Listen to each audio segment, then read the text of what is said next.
As the Buhari government pushes further in the execution of its anti-corruption war, Mr. Ibrahim Magu and his EFCC team stage anti-corruption rallies across the country. A mere walk or real work? We dissect the EFCC activities.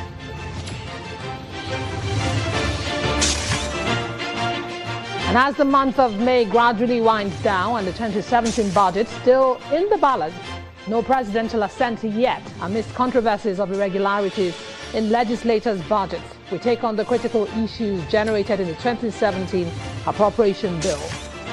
That's our focus on the program.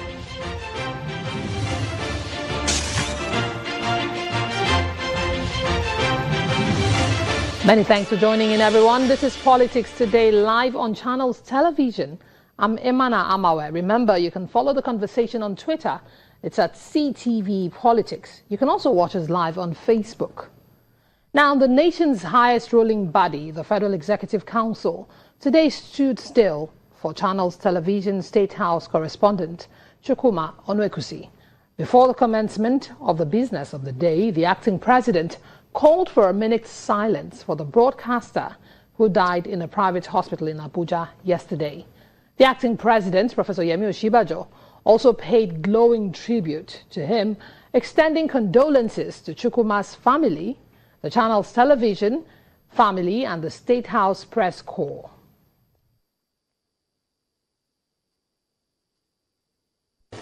Honorable Ministers and members of the Federal Executive Council, yesterday we got the very sad news of the passing on of one of the members of the State House family, Mr. Chukwuma Onwekusi of the Channels Television, who passed away after a brief illness yesterday. I want us to just, in recognition of the fact that we remember a very good, very articulate, and also very patriotic and committed journalist. I want us just in honor of this fine gentleman to rise for a moment of silence.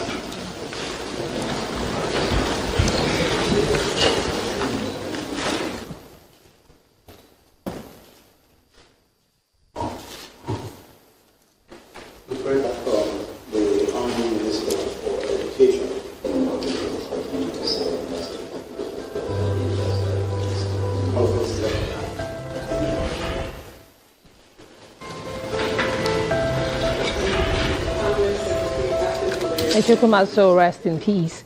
Now, the Economic and Financial Crimes Commission yesterday staged rallies tagged Walk Against Corruption across cities where the agency has offices in a bid to sensitize and garner support from Nigerians for the federal government's anti-corruption war. The walks held simultaneously in Abuja, Lagos, Port Harcourt, Enugu, Gombe, Ibadan, Benin, Maiduguri, Kano, and Kaduna states. In the Federal Capital Territory, the acting chairman of the Economic and Financial Crimes Commission, Ibrahim Magu, led hundreds of Nigerians in the walk. Various heads of government agencies joined the march. Mr. Magu vowed to continue his campaign against corruption. One thing that resonated all through was that government cannot fight graft by itself.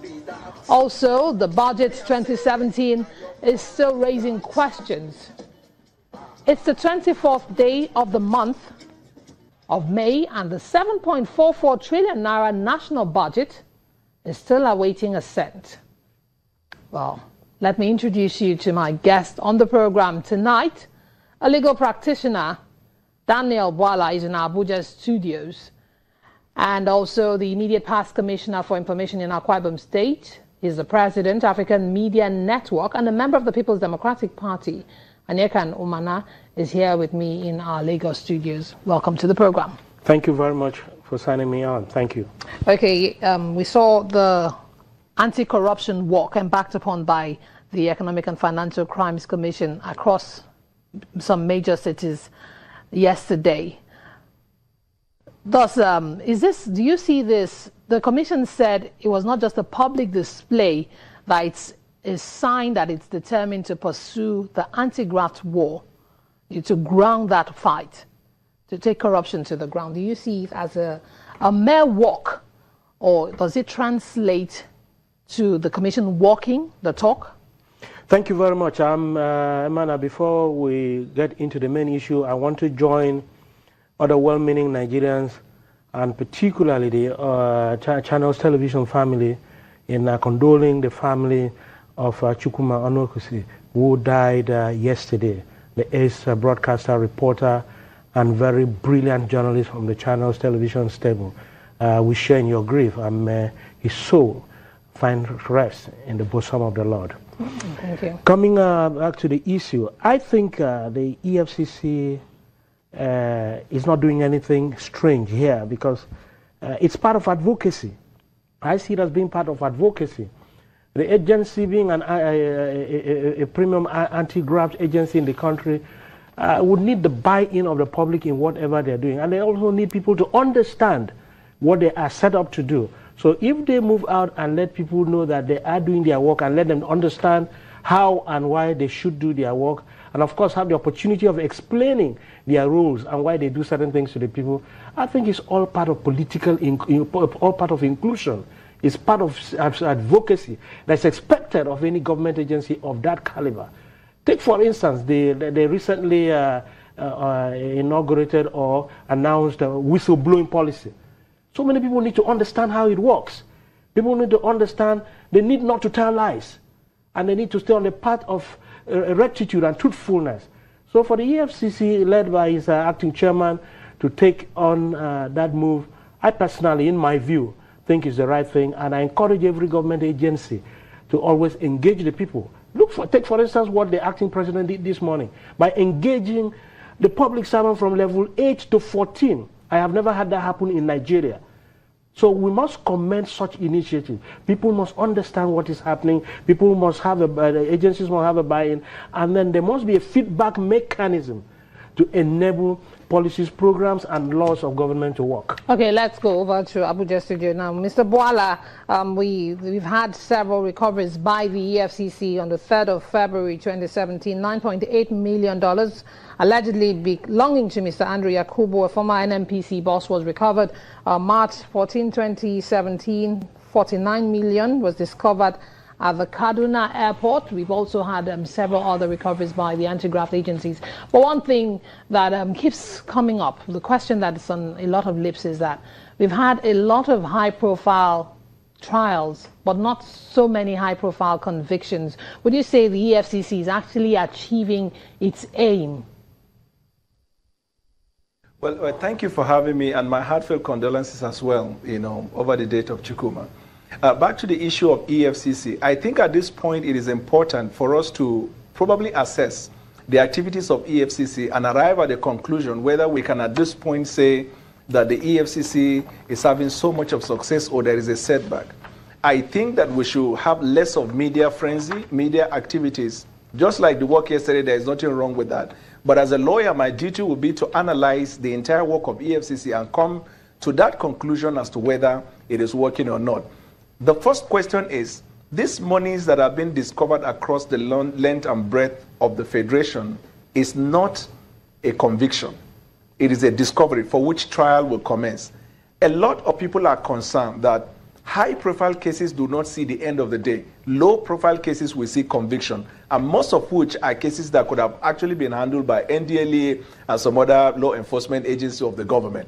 But the reason I believe why high-profile cases are not successful in the real sense of the word, in my opinion, is because of the modus operandi of EFCC in handling the matter. And I've said that over a period of time, over and over about my opinion.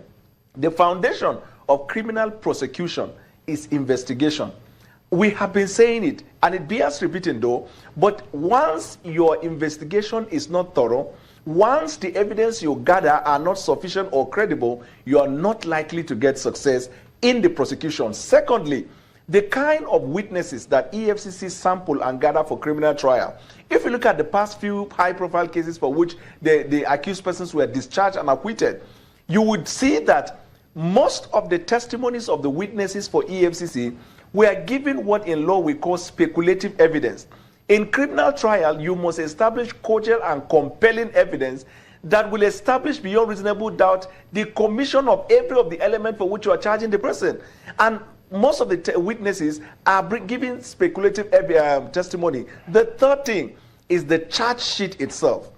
Sometimes you wonder, this charge sheet, is it that it was deliberately planned so that the accused person will go? Because in most cases, when these charge sheets are read in the court to the accused person, either you see duplication of charges, either you see charges for which the offense is defined, but punishment is prescribed in a different law from the one that is brought up in the charge.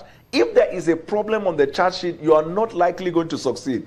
The third one, and very important, EFCC must try as much as possible to do less of media publicity of the cases that they are handling. The minute you bring this fact to the media, you are bringing all of your arsenals out. And that's why when you go to court, you hardly succeed. Now, result is what determines whether the anti-graft is succeeding or not. Awareness is one thing. With my conversation with Nigerians, almost every person I get to talk with about corruption and anti-corruption war, they believe in that. But the steam seems to be going down because when you are not recording success, people start to ask the strategy you are adopting, maybe you need to change it. Because if you don't know strategy, you will suffer tragedy. Okay, just a moment. Very important, Emma. Okay, go ahead before I ask what the next thing. All right. So I was saying the final point that I think is very, very important is that it can be made bad by a bad prosecutor, but a bad case can never be made a good case by a good prosecutor. Very important for EFCC to look at holistically the way and the manner in which prosecution is being carried out. It seems to me, and without denigrating any lawyer that is representing EFCC, I have the greatest respect to them, but it seems that EFCC use a collection of lawyers who are traditionally defense lawyers to prosecute case. For you to succeed, you have to get lawyers that are skillful as prosecutors, and they are all over the country. Okay, just hold that thought, Mr. Bwala. Very quickly, tell us, in the speculative evidence and the issue of investigation by the EFCC, are you suggesting that the EFCC has failed in intelligence gathering, and what can be done? Well, what I'm saying is not suggestion, since there are proofs in the discharge and acquittal in the court of law. When it comes to investigation, investigation has to be thorough. The précis of evidence that you bring to court with which you charge the accused person must disclose reasonable, cogent, and compelling evidence that is linking the accused person to the offense for which you're charging the accused person. Speculative evidence is where you are giving a testimony, there is no facts to prove it, there is no document to tie to it, but you are attempting to explore circumstantial evidence. But it is not even strong enough to command circumstantial, perception, therefore it is speculative. Once your testimony is not cogent and compelling, the reason is simple. The difference between criminal trial and civil trial is that civil trial is on balance of probability. But in criminal trial, the element of the offense must be established beyond reasonable doubt before you can secure. When you fail to do that, you will not succeed. Mr. Bwala, let's come back to our Lagos studios. Ms. Aniekan, we've had issues where there seems to be a clash of interest or conflict of interest with institutions. For peradventure, the millions discovered in the Koyi apartment where the EFCC went on a raid. How best can anti-graft agencies work in synergy to achieve a common goal? Thank you very much once again. I think interagency cooperation is very important and cogent at this point, because the agencies in question are all agencies of the federal government, established for specific purposes, and there must be some synergy and cooperation in attacking any issue that affects the nation. So it is important, whether it's the EFCC or NIA or ICPC or related agencies, there must be cooperation to ensure that whatever agenda they have is prosecuted to a logical conclusion. All right, then we'll take a moment now, and when we come back, we'll continue the conversation. Join us again.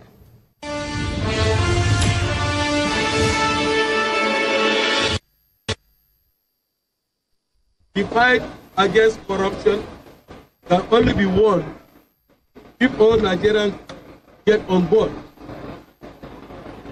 The EFCC alone cannot win the war.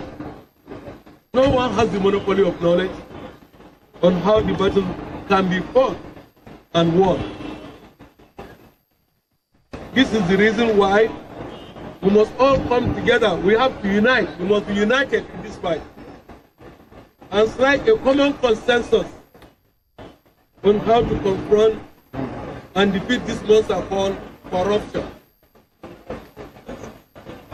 What we are doing today is our modest contribution in galvanizing Nigerians to take the bull by the horns and lead from the front in this patriotic party to free our country from the griefs of corruption.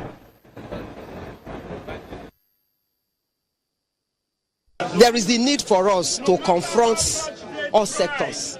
Infrastructure, lift up the economic capacity of people, create an enabling environment for us to allow all infrastructures, all sectors to work. There must be that high sense of patriotism in energizing all the sectors that we have, because if we do not overhaul the system, there's a need that corruption will keep festering on. So for us to end corruption, we must ensure that we work tirelessly in bringing about growth and development. There cannot be any development without growth. And for us to experience growth, the fight against corruption must be complete, must be total, and the saboteurs must be brought to book. The Channels 24 app means you'll always be in touch with the news. Get the latest local and international stories on the go. And there's our social media platforms for news from around the world. Watch the news live and play videos that matter to you. You can also check the eyewitness section to report events around you. Just click on the eyewitness icon and follow the instructions to upload your content. Channels 24 app, the news at your fingertips.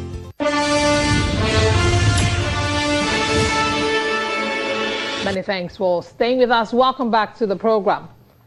President Muhammadu Buhari put the anti-corruption fight top on his agenda when he came into government. How has he been faring, and how's the anti-graft agency, the EFCC, doing its job? Aniekan Umanah, the president of Africa Media Network, and Daniel Bwala, a legal practitioner, have been talking to us. Mr. Umanah, let me ask you now for your final thoughts on President Buhari's anti-corruption fight. I think they're doing their best in a difficult situation or circumstance. I'm saying this because the way the country is structured and wired, I think it's certain fundamental things must happen for the fight against corruption to succeed very well. I'm saying this because there must be structural pillars that will enable Nigerians to have a sense of security across board. It's not just about discoveries of fight or whatever, because these are one-offs. There are internal issues that must be resolved. Social security must be resolved. The worker who earns 21,000 minimum wage that can barely buy a bag of rice and is expected to pay transport from Nyanya to Federal Secretariat every day, and he spends about 30,000 on transportation alone, and is expected to feed his family, is expected to buy drugs, pay school fees for his children, his or her children. What is that person going to do to meet those bills? It's either you will find a way of living. Even this system, it is worked out and structured that for you to have a home, for you to have a car, for you to have access to Medicare, all you need is to have a job. I am sure people will not be attracted to so many things. So structurally, we must begin to reform to ensure that the country is structured to be anti-corruption itself. Because even the EFCC as an agency is one agency. Out of 180 million Nigerians, how many people can they really get to? It is difficult. But they're doing their best in their circumstances. But we must change the country truly and properly to ensure that this country gives the right hope to Nigerians. How can we graduate 5 million people from the university and then we cannot guarantee jobs to even 10,000? Okay, let's get Mr. Bwala's thoughts on final thoughts on the anti-corruption war of President Buhari. Right. Do I think that the anti-graft campaign has succeeded? No, I don't think so. Am I in support of anti-graft war? Yes, of course, I've expressed that, and everyone who watches my interview and my opinion knows that. Why is the success not seen? Because of improper investigation, because of media frenziness, media attraction. What is the way forward? Look at the charge sheet. Spend your time and produce a very strong charge sheet against the accused person. Do not oppose application for bail, because when you oppose application for bail, you are playing into the hands of the accused. They will argue this matter right up to Supreme Court and come back again to continue, and time has gone. Since it is not a murder case, allow the bail application to go, focus on your case and deal with it thoroughly. Let prosecutors handle the cases of EFCC. Let political vindictiveness be taken out of the campaign, and I guarantee you EFCC will be able to give a very thorough account of what is going on with the ground body. Thank you very much. It's the 24th day of the 5th month in the year 2017. The budget 2016 expired on the 5th of May, and well, the month is almost ending, and the 2017 budget is yet to be assented to by the president. And as the case is, it looks like the month might end before this budget is assented to, and for the economy, for business to get going. Mr. Umanah, how does this make the Buhari administration look to the international community? Does it portray a sense of seriousness to drive Nigeria out of the recession the country is faced with now? Frankly speaking, it doesn't portray the country as being very serious. The Constitution of the Federal Republic of Nigeria is very clear on matters of budget and when it is supposed to get to the National Assembly and what ought to be done. Well, it also allows room for certain operations over a period of time. But for us to run into almost half the year, I don't think is right.